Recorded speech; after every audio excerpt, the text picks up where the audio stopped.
नमस्कार। समसामयिक मुद्दों पर आधारित कार्यक्रम बीच बहस में एक बार फिर से आप सभी का स्वागत और अभिनंदन। स्वीकार कीजिए नमस्कार गौरव शर्मा की ओर से।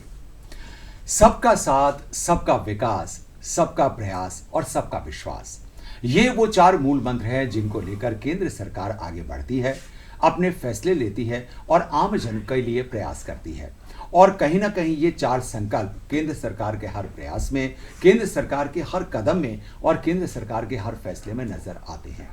और इसी का एक उदाहरण कल यानी शनिवार को नजर आया, जब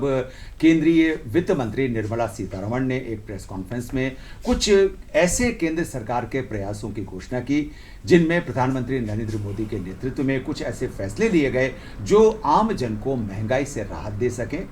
ये फैसले मुख्य रूप से पेट्रोल और डीजल की कीमतों पर आधारित थे।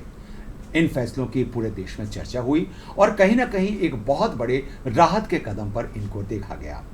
ये फैसले क्या हैं और किस तरह से ये आम जनता को राहत देने के लिए कारगर साबित होंगे, इन्हीं बातों पर चर्चा करने के लिए आज के हमारे इस कार्यक्रम में मौजूद हैं वरिष्ठ पत्रकार श्री राजेंद्र राज। राजेंद्र जी, बहुत बहुत स्वागत आपका आज के हमारे इस विशेष कार्यक्रम में। और जैसा कि हमने शुरू में बात की कि केंद्र सरकार के इन प्रयासों को आम जन को एक बहुत बड़ी राहत के प्रयासों के रूप में देखा जा रहा है, तो इससे पहले कि हम ये चर्चा करें कि ये कदम किस तरह से आम जन के लिए राहत वाले हो सकते हैं, सबसे पहले तो हम सविस्तार आपसे उन कदमों के बारे में जानना चाहेंगे कि कौन से ऐसे महत्वपूर्ण फैसलों के बारे में जानकारी केंद्रीय वित्त मंत्री निर्मला सीतारमण जी ने दी और किस तरह से क्या है वो महत्वपूर्ण फैसले। जी, जैसा आपने कहा कि बताया कि पिछले कल के दिन, शनिवार के दिन केंद्र सरकार ने एक बड़ा फैसला लिया और वो फैसला रिजर्व बैंक के निर्देश के कहिए, सलाह पर कहिएगा, उस पर भी लिया, जनता की सुझाव पर भी कहिएगा, अर्थशास्त्रियों के सुझाव पर भी कहिएगा, क्योंकि देश में महंगाई की जो दर है वो पिछले 40 साल की जो स्थिति थी उसको थोड़ा मतलब आगे बढ़ रही थी और महंगाई के कारण आम जन में जो खाने पीने की चीज़ें हैं वो उनकी कीमतें बढ़ गई थी, लोग परेशान हो रहे थे। तो केंद्र सरकार ने सब लोगों के सुझाव पर कल के दिन, शनिवार के दिन, पेट्रोल की कीमतों में 8 रुपये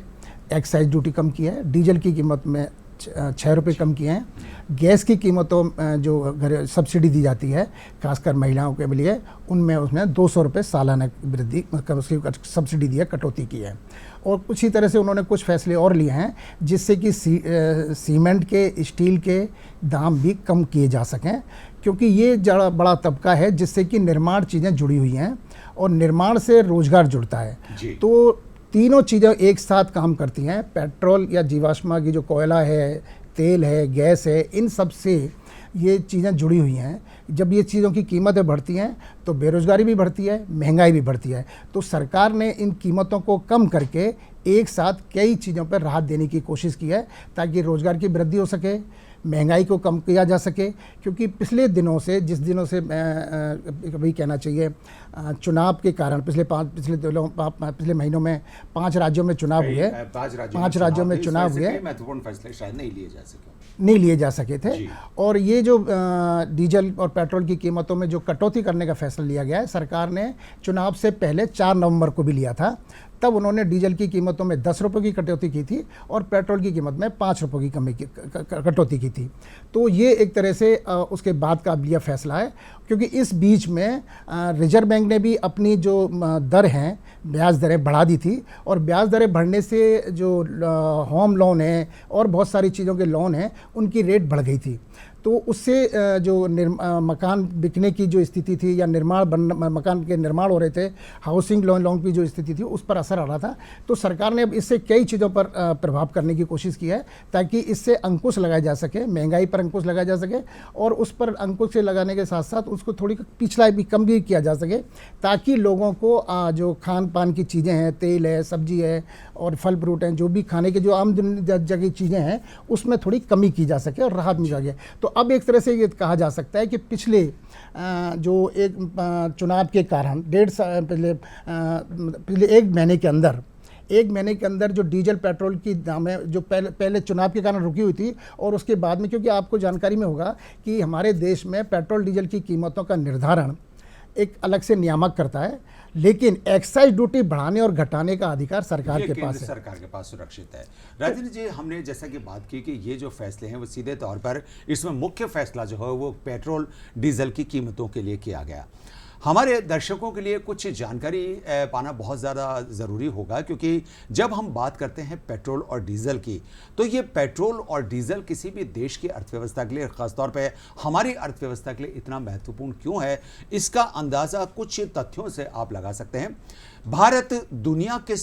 जो सबसे बड़े तेल आयातक देशों में शामिल है, और आपके लिए जानना बड़ा रुचिकर होगा कि तेल आयातक देशों में चीन और अमेरिका के बाद भारत तीसरा सबसे बड़ा तेल आयातक देश है। यानी कि चीन और अमेरिका के बाद भारत तीसरे नंबर का देश है सबसे बड़ा, जो सबसे बड़ी मात्रा में तेल का आयात करता है। जिन देशों से तेल का आयात किया जाता है उनमें सबसे महत्वपूर्ण है इराक और सऊदी अरब। इराक और सऊदी अरब से सबसे ज़्यादा तेल आता है, और किसी देश में जितना भी तेल आयात होता है उस देश की अर्थव्यवस्था जो होती है वो उतनी ही उस पर निर्भर होती है। आरबीआई की एक रिपोर्ट की बात करें तो इससे आपको बड़ा सहज में अंदाज हो जाएगा कि तेल की आयात और तेल का कितना महत्वपूर्ण योगदान है। कहते हैं कि कच्चे तेल के दाम में अगर $10 प्रति बैरल की भी अगर बढ़ोतरी हो तो देश पर $12.5 बिलियन का अतिरिक्त भार आता है। ऐसे में ये बहुत महत्वपूर्ण हो जाता है कि देश की अर्थव्यवस्था के लिए और आम जन को राहत देने के लिए। राजेंद्र जी, जैसा कि आपने बताया कि आम जन को राहत देने के लिए ये फैसला लिया गया, और पेट्रोल डीजल की कमी और देश के हाउसिंग सेक्टर को बढ़ावा देने के लिए भी ये बड़ा महत्वपूर्ण होगा। आप क्या समझते हैं, कौन सा ऐसा क्षेत्र है, कौन से ऐसा वर्ग है, या आम जनता का कौन सा एक विशेष तबका है जिससे इन फैसलों का सबसे ज़्यादा असर होगा और जिसको सबसे ज़्यादा राहत मिलेगी? इससे सबसे बड़ा फैसला गौरव जी ये होगा कि जो आम जन है, जो गरीब वर्ग है, मध्यम वर्ग है, जिसके लिए जो दैनिक जीवन की जो जरूरतें हैं जी, उन पर सबसे बड़ा असर पड़ेगा। क्योंकि जो कीमतें जो बढ़ गई, आम जन के लिए रोटी कपड़ा मकान की जो कहा जाता है उसमें रोटी सबसे महत्वपूर्ण चीज़ है, तो उस पर सबसे असर पड़ेगा। इस सब्जी जो इतनी महंगी हो गई है, आपको ताज्जुब होगा कि आटा जो है जो करीब 15 रुपये किलो के करीब आता था, आज वो 35 रुपये किलो आता है। उसकी वजह ये कि पिछले 1 साल के अंदर जो भाड़ा है, माल भाड़ा, पेट्रोल डीजल की कीमत में बढ़ने से करीब लगभग 20% की उसके अंदर वृद्धि आ गई है जी। तो 20% की वृद्धि वहाँ आई है। तो हर चीज़ में जो जितनी भी दैनिक जीवन की जो चर्चाएँ हैं, जो उपभोक्ता मूल्य सूचांक एक अपने बना हुआ है, जिसे कहते हैं घरे मतलब एक तरह से एक आम आदमी के लिए ज़रूरत की चीज़ों का एक सूचांक बना रखा है भारत सरकार ने, उसमें काफ़ी बढ़ोतरी हुई है।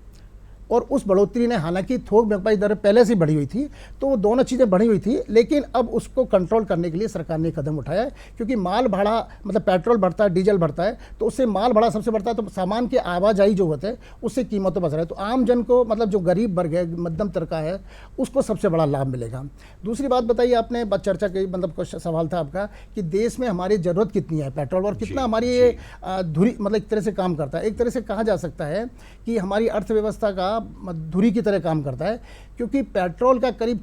85-86% हम लोग आयातक हैं। जी बिल्कुल। अमेरिका का जो आपने जिक्र किया, अमेरिका आयातक तो है, लेकिन वो उसके पास खूब भंडार है, हमारे पास भंडार नहीं है उतना।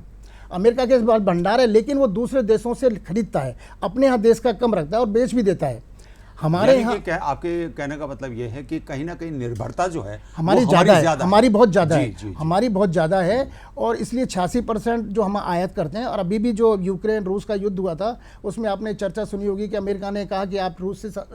तेल मत खरीदें। हालांकि हमको वहाँ से रूस से केवल 1% तेल खरीदते हैं, लेकिन उसको लेकर भी उन्होंने एक बंदिश लगाई। वो चर्चा का विषय बना, पॉलिटिकली इशू बना। लेकिन मुद्दा यही है कि हमारी ज़रूरत का सारा सामान जहाँ से रूस अमेरिका लेता है, सीरिया से, इराक से वगैरह से, कुवैत से, वो वहाँ से हम भी लेते हैं। और हमारा उसमें महत्वपूर्ण चीज़ ये रहती है कि हम उसमें पैसे देने की जगह, रुपए का भुगतान डॉलर में करने की जगह, हम उसे वस्तु विनिमय के माध्यम से ज़्यादा करना चाहते हैं, ताकि वहाँ से हमारा जो ट्रेड सरप्लस है वो ना हो, वो आपस में संतुलित बना रहे। जी जी जी। तो ये दो महत्वपूर्ण चीज़ें हैं कि हमारे पे अर्थव्यवस्था पर बहुत ज़्यादा असर पेट्रोल डीजल का है, क्योंकि हम 86% का है। इसीलिए हमारी सरकार ये कोशिश कर रही है, लगातार कोशिश कर रही है कि हमारा जो जीवाश्म, जो कोयला या गैस या तेल से जो ऊर्जा बनती है, उसको बदला जा सके। और इसके लिए हमने जो रिन्यूएबल एनर्जी, वैकल्पिक ऊर्जा है, उस पर बहुत ज़्यादा फोकस किया है। लेकिन अभी अगर हम बात करें कि पिछले 2020 के समय की हम बात करें, तो हमने पूरे विश्व ने एक बहुत बड़ी महामारी महामारी को देखा है, और उस महामारी के 2020 और 2021 का जो वर्ष था वो कहीं ना कहीं हमारा बहुत चुनौती और संघर्ष में बीता। हमारी आर्थिक गतिविधियां भी बहुत कुछ रुकी रही, हमारा आवागमन भी रुका रहा। तो पिछले 20 और 21 में पेट्रोल के आयात में और पेट्रोल के व्यापार में बहुत कमी देखी गई थी, लेकिन अब क्योंकि कोरोना से हम धीरे धीरे उभर रहे हैं, हमारी अर्थव्यवस्था भी खुल रही है, तो आगे आने वाले समय में आप क्या देखते हैं कि हमारी तेल पर निर्भरता जो है वो आगे बढ़ेगी? पूरे विश्व में क्या ऐसा परिदृश्य रहेगा तेल को लेकर? इस बारे में दुनिया भर के जो विशेषज्ञ हैं उन्होंने बहुत चर्चाएं की है, और बहुत सारे वैकल्पिक, जो मैंने वजह से अभी चर्चा कर रहा था कि वैकल्पिक ऊर्जा के बारे में विचार किया जा रहा है। उसमें सोलर है, विंड है, मतलब वायु से बनने वाली है, हाइड्रोजन का भी उसमें विकल्प है, और सूरज से जो सबसे जल्दी सहजता से ली जा सकती है। इन सारे विकल्पों के बावजूद भी दुनिया के जितने विशेषज्ञ हैं उन सब का ये कहना है कि अगले 15 साल तक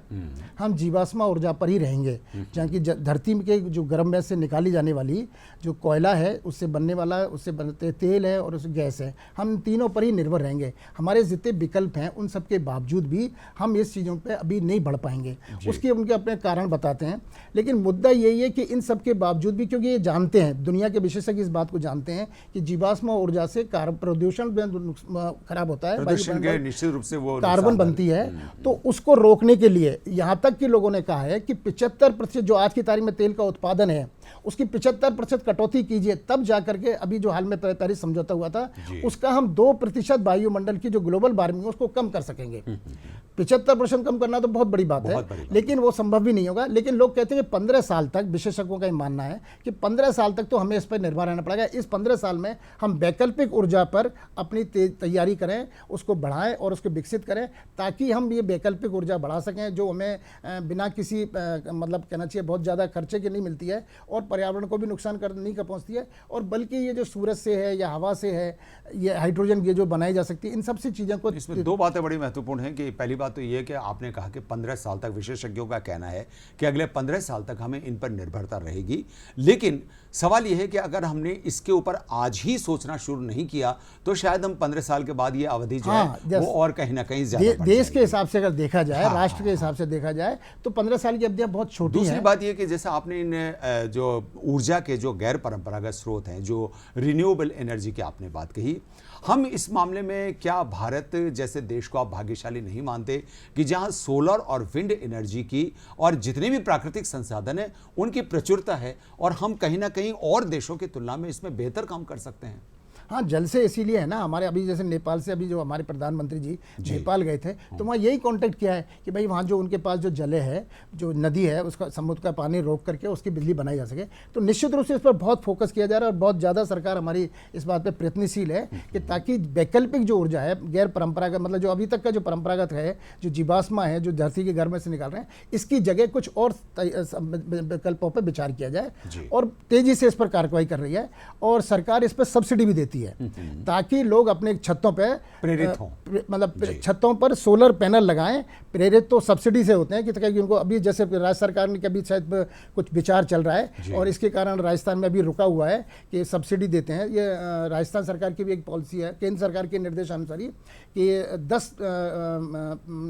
10 किलोवाट तक अगर कोई व्यक्ति अपने घर की छत पर सोलर पैनल लगाता है तो उसको सब्सिडी देते हैं। 1 से 3 तक 40 देते हैं, 40% जो कॉस्ट होती है, लगभग 35,000 उसकी 1 किलोवाट की कॉस्ट आती है, उसको 40% छूट देते हैं। और उसके बाद 3 से लेकर के 10 किलोवाट तक करीब 20% की छूट देने का उनका नियम है। अभी चल रही है, वो बात हो रही है। और आपको आजकल देखने को मिलेगा कि अपने कॉलोनियों में आसपास जहाँ भी आपको थोड़ा बहुत भी जो इलाका है खुला हुआ है, वहाँ पर सोलर पैनल को लेकर बहुत जोर से लग रहे हैं, रूप में छतों पर लगा रहे हैं लोग इस पर बढ़ रहे हैं, लोग भी जागरूक हो रहे हैं क्योंकि उनको भी लग रहा है कि ये जो गर्मी है, आज जैसे गर्मी का माहौल है, कितनी के बावजूद भी हर गर्मी बढ़ रही है, परेशान हो रहे हैं लोग। तो ये गर्मी, अब इस गर्मी को अगर हम अपने सकारात्मक ऊर्जा के रूप में प्रयोग कर सके तो उससे बेहतर बात और कोई नहीं हो सकती। राजन जी, एक बार फिर से हम पेट्रोल और डीजल की कीमतों की बात पर एक बार आना चाहेंगे, क्योंकि जैसा कि आपने बताया कि अभी हमारी मजबूरी है कि अभी 15 साल तक तो कम से कम विशेषज्ञों का भी कहना है कि हमें इसी के ऊपर आगे बढ़ना है। केंद्र सरकार के कदम के साथ में अब जो दूसरी बात हमारे अर्थव्यवस्था के विशेषज्ञों में और जो समाचार पत्रों में आपने पढ़ी होगी कि अब हर एक की निगाहें जो हैं वो राज्य सरकारों की तरफ बढ़ गई हैं। पेट्रोल और डीजल को आम उपभोक्ता तक पहुंचाने में केंद्र सरकार के इस एक्साइज के अलावा दूसरा महत्वपूर्ण घटक होता है राज्यों की तरफ से लगाया जाने वाला वैट। वैट इसलिए क्योंकि अभी तक उसको जीएसटी में से अभी जीएसटी की अर्थव्यवस्था से मुक्त रखा गया है। अब ये बताइए कि राज्य सरकारों का अब इस राहत के कदम में क्या भूमिका हो सकती है और उनका क्या कदम हो सकता है? इस मामले में सबसे पहले विपक्षी सरकार होते हुए भी केंद्र सरकार में जब भाजपा की सरकार है केंद्र में, केरल सरकार ने जो भाजपा की विरोधी है वहाँ उन्होंने सबसे बड़ा पहला कदम उठाया है। वामपंथी सरकार है वहाँ, और इस बात की तारीफ करनी चाहिए कि उन्होंने अपनी विचारधारा के अलग हट करके जनता को राहत देने के लिए अपने वेट में कमी की है। बाकी अन्य राज्य सरकारें इस दिशा में उतनी सकारात्मक दृष्टि से नहीं देख पा रही हैं। सकारात्मक दृष्टि से देखने की बात तो क्या है कि कुछ राज्य नकारात्मक भी आ रहे हैं कि भाई हम हमारा उनका तो कोई विचार भी सामने, जैसे पश्चिम बंगाल की तरफ से ये आया है कि उनका तो इसमें वैट में कमी करने का कोई मानस ही नजर नहीं आता। हाँ, उन्होंने तो साफ साफ कहा कि हमारा पुराना बकाया चुका दो, जो हमारा जीएसटी का है, तो हम आपके ये कर देंगे, आपकी सरकार आपके कहने से कर देंगे। लेकिन ये क्योंकि देखो केंद्र सरकार को भी पता है कि 1 रुपया अगर एक्साइज ड्यूटी कम करती है तो उसे 16,000 करोड़ रुपए का नुकसान होता है। राज्य सरकारों को भी पता है कि उनकी आमदनी का स्रोत सबसे बड़ा अगर कोई है तो पेट्रोल डीजल पर लगने वाला वेट और शराब से होने वाली आमदनी, ये दो उनके सबसे बड़े स्रोत हैं। तो कोई भी सरकार और केंद्र सरकार भी इस लोभ को, इस मोह को छोड़ना नहीं चाहती, क्योंकि उसको अपनी जो योजनाओं को पूरा करना है उसके लिए फंडिंग की व्यवस्था, उसके लिए पैसा जो चाहिए वो उसका स्रोत सबसे बड़ा यही है।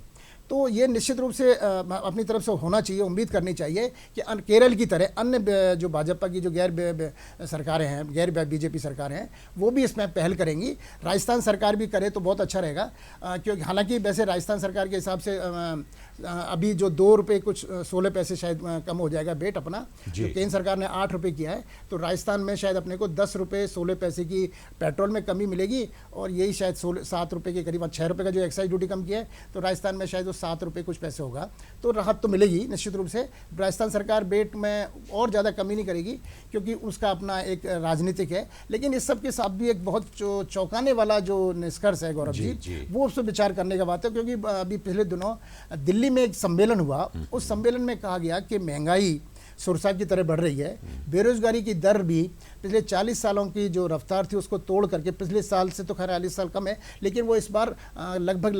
7.5 के करीब आ गई है, जो 5.5 के रहती थी आसपास महंगाई की दर, बेरोजगारी की दर। तो ये दो मुद्दों के कारण भी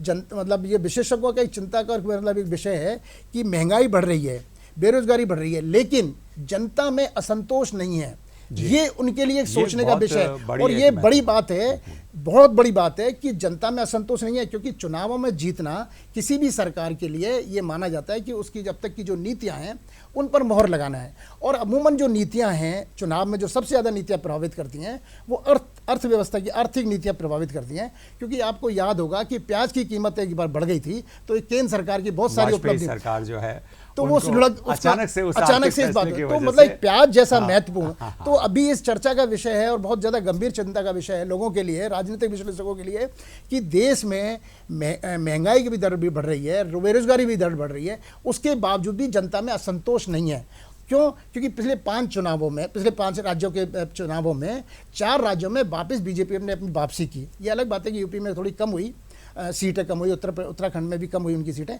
लेकिन वो आराम से सरकार बना चुकी और बहुत ही सहजता से बना चुकी। गोवा में भी उनकी वापसी हुई, तो उस मुद्दा मणिपुर में भी उनकी वापसी हुई। पंजाब में बीजेपी थी नहीं, वहाँ आप थी, वहाँ कांग्रेस थी, तो कांग्रेस से आपने छीना। तो ये जो लोगों के लिए जनता मतलब चर्चा और वो कहना चाहिए जिज्ञासा का सवाल है और चिंतन का विषय है कि ये सब ऐसा क्यों हो रहा है। अमूमन आर्थिक मतलब अमूमन आंदोलन खड़े हो जाते हैं, जैसे कि आपने जब बताया महंगाई और बेरोजगारी को लेकर खड़े हो जाते हैं। और जैसे बीजेपी की सरकार का जिक्र, वाजपेयी जी की सरकार का आपने जिक्र किया कि वो चली गई थी आलू केवल प्याज की कीमतें बढ़ने से, लेकिन अब इसमें ऐसा नहीं हो रहा है। तो ये एक इसका कारण जो मैं समझता हूँ, जो बात आपने पहले कही सबसे पहले अपनी चर्चा की शुरुआत में, कि आम जन का जो विश्वास है मोदी सरकार में, और मोदी सरकार का जनता है कि सबका साथ लेना है, सबका सहयोग लेना है, सबका विश्वास करना है, सबका प्रयास करना है, उस सब को लेकर के ये चल रहे हैं। और जनता को लग रहा है, जनमानस को लग रहा है कि अच्छा, एक बात साफ साफ है कि जनता को ये साफ लग गया है कि जो ये पेट्रोल की कीमतें बढ़ती हैं या जो महंगाई का मुद्दा है, ये अब नेशनल इशू नहीं रह गया है, ये राष्ट्रीय मुद्दा नहीं रह गया, किसी देश के हाथ में नहीं है, ये अंतर्राष्ट्रीय मुद्दा बन गया है, ये ग्लोबल है विश्व। इसको कोई एक सरकार अपने हाथ में कंट्रोल नहीं कर सकती। किसी एक देश के साथ इसको जोड़ करके अब नहीं देखा जा सकता। और राजेंद्र जी, कहीं ना कहीं इन सारी बातों को लेकर के जो आपने कहा, इसमें क्या एक शब्द में अगर हम इसको डिफाइन करें तो क्या आम जनता को केंद्र सरकार की नीयत पे विश्वास, क्या इसका सबसे बड़ा कारण नहीं मानते? आपने यही कहा, सही बात कही कि आर्थिक नीतियों से ज्यादा लोगों का भरोसा उन सरकार की नीयत पर है। और मुझे लगता है ये मुद्दा पहले भी होता होगा, शुरू से लोगों की, जनता को मनस में होगा कि भाई आर्थिक नीतियां तो ठीक है, क्योंकि हमारे सब चीज हमारे हाथ में नहीं है। अब जैसे अभी अपन चर्चा कर रहे थे, पेट्रोल का हमको 86%, 86% बाहर से मंगाना है, और उसकी जो निर्धारण होगी कीमत है वो विदेशों के हाथ में है, हमारे हाथ में नहीं है, क्योंकि वो बहुत सारे सिस्टम बना हुआ है, ओपेक संगठन बना हुआ है, दुनिया भर के संगठन है, वो तय करेंगे दरें, हम नहीं उसको तय कर सकते। तो ये सब चीज़ें जब बाहर के हाथ में, तो हमारे हाथ में क्या है जी? तो हमारे हाथ में है केवल नीयत। क्या हमारी नीयत सही होनी चाहिए? अगर हमारी नीयत इस बात की है कि हम देश के आम जन को राहत पहुंचाने के लिए और देश के एक समग्र विकास के लिए, एक संतुलित विकास के लिए की तरफ अगर केंद्र सरकार काम कर रही है, तो शायद आम जनता को बाकी चीजों से ज्यादा महत्व इनको देती है। गौरव जी, यही बात है कि विरोध बीजेपी सरकार का आलोचक से आलोचक व्यक्ति, कटु से कटु आलोचक व्यक्ति जो है, वो भी इस बात को मानता है कि इस सरकार की नीयत पर खोट करना सहज नहीं है। जनता को तो पूरा भरोसा है ही, क्योंकि अभी हाल के 5 राज्यों के विधानसभा चुनाव में मोहर लगा दी, उससे पहले 2019 में भी मोहर लगा दी उन्होंने। और इससे पता लगता है कि क्योंकि महंगाई तो पहले से भी बढ़ रही थी और उनकी संख्या बढ़ी, लोकसभा में बीजेपी की संख्या बढ़ी, तो जनता को नीयत पर ज्यादा भरोसा हो रहा है बाकी नीतियों के मुकाबले, क्योंकि नीयत भी नीति से जुड़ी हुई है। अगर आपकी नीयत सही है, तो अगर आपने गलत फैसला भी लिया है, अगर आपकी नीयत सही है, तो वो फैसला सही हो जाएगा, जनता का समर्थन उनको मिलेगा, क्योंकि उनको पता है कि भाई ये फैसला अगर लिया है तो कहीं ना कहीं इसमें दूरदृष्टि होगी जो अभी समझ में नहीं आ रही। जैसे जनता को भी लग रहा है महंगाई बढ़ रही है, बेरोजगारी बढ़ रही है, लेकिन उनको लगता है सरकार की नीयत बहुत साफ है, ये कोई भ्रष्टाचार नहीं कर रहा है, ये कोई अपने परिवारवाद को बढ़ावा नहीं दे रहे। इन सब के कारण जनता का जो सोच है, भरोसा है कि भाई बीजेपी सरकार या नरेंद्र मोदी जी की सरकार जो है वो जनहित में ही सारे फैसले लेती है और जैसा कहती है वैसा ही करती है। और कहीं ना कहीं अभी जो हाल ही में जो फैसला लिया गया है, केंद्रीय मंत्री श्रीमती निर्मला सीतारमण जी ने जिस तरह से घोषणा करके ये बताया कि देश में पेट्रोल और डीजल की कमी को नियंत्रित करना सरकार की प्राथमिकता है। और कहीं ना कहीं प्रधानमंत्री ने भी जो ट्वीट करके कहा था कि हमारे जहन में सबसे पहले देश का आम और गरीब वर्ग है, जिसको राहत देने के प्रयास के तौर पर इसको देखा जाना चाहिए। हम उम्मीद कर सकते हैं कि केंद्र सरकार का ये कदम और पेट्रोल डीजल के साथ में, जैसा कि आपने बताया कि और भी जो 2-3 कदम उठाए गए हैं, वो आगे आने वाले समय में महंगाई को नियंत्रित करने में कारगर साबित होंगे। आम जन को इससे बहुत ज़्यादा राहत मिलेगी और हम सब एक साथ मिलकर इस देश को ऊंचाइयों पर ले जाने में सक्षम और समर्थ होंगे। हमारे साथ आज के इस विशेष चर्चा में मौजूद रहे वरिष्ठ पत्रकार श्री राजेंद्र जी, बहुत बहुत धन्यवाद आज हमारे साथ स्टूडियो में उपस्थित होने के लिए और इस महत्वपूर्ण चर्चा में उपस्थित होने के लिए। और इसके साथ ही एक बार फिर से आप सभी को आपके जीवन की शुभकामनाओं के साथ आज के हमारे इस कार्यक्रम को हम विराम देते हैं। बहुत बहुत शुभकामनाओं के साथ, नमस्कार।